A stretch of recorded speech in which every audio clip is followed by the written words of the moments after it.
Padayon naging papakusog ang Department of Trade and Industry DTI Eastern Samar ang mga loan programs han Small Business Corporation SBC ang financing arm han DTI para buligan ang gudtiay nga mga negosyante ngan iba pa nga kwalipikado nga sektor ha probinsya.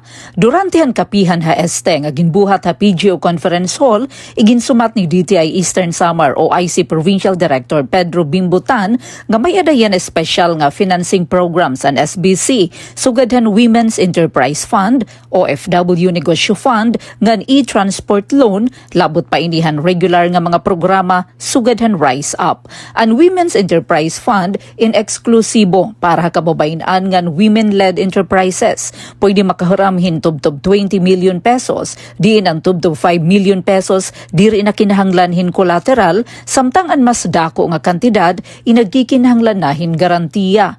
Kinahanglan liwat nga negosyo may ada sa katuig nga operasyon o track record. Ang loan in pwede bayaran tubtub hin 5 katuig. May ada 0, 6 o 12 months nga grace period ngan may 1% nga interest rate kada bulan. Ang OFW Negosyo Fund in para naman ha mga OFW nga kariyag magtukod o magpadako hin negosyo.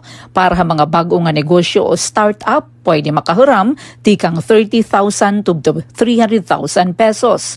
Para naman ang mga negosyo nga sobranahin sa katuig ang operasyon, pwede makahuram tubtob 20 million pesos, diin ang tubtob 3 million pesos nga loan in collateral free para habag o nga borrowers. May da pagpipilian luwat nga 0, 6 o 12 months nga grace period. Samtang ang e-transport loan in para transport operators nga drivers nga kariyag bumalhin ngadto ha electric vehicles.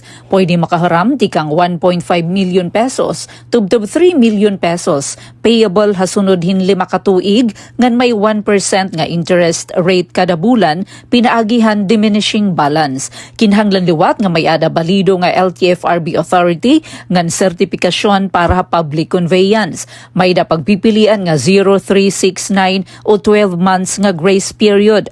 Sumala pakantan, tubtub Mayo 21 hidi nga tuig, may ada na 56 nga borrowers sa Eastern Samar ang naka-avail han SBC loan programs nga may kabugusan nga kantidad 9,384,000 pesos.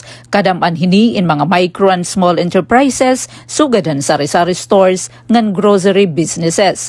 Gintagan din liwatan DTI ang ira prioridad ha digitalization para ha MSMEs, pinaagyan SB Corp Money Up diin mahimo na isumiter online ang requirements kan mag-applyhan loan gamit lan cellphone.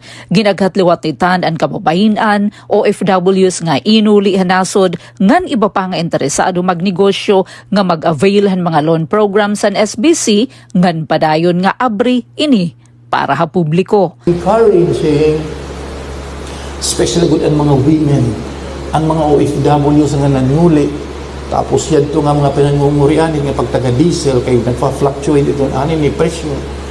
You might want to try the newest programs of this business corporation.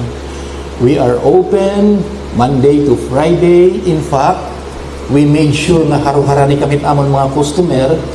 Dati makatulong mga DTI dito ha by 5 hasungko. Yan na, may na nakita extension office din nga Kapitolyo ato lagi katapusan nga wing. Para habagong Pilipinas, inihi Penelope Pumida, Radyo Pilipinas, Radyo Publiko, Borongan.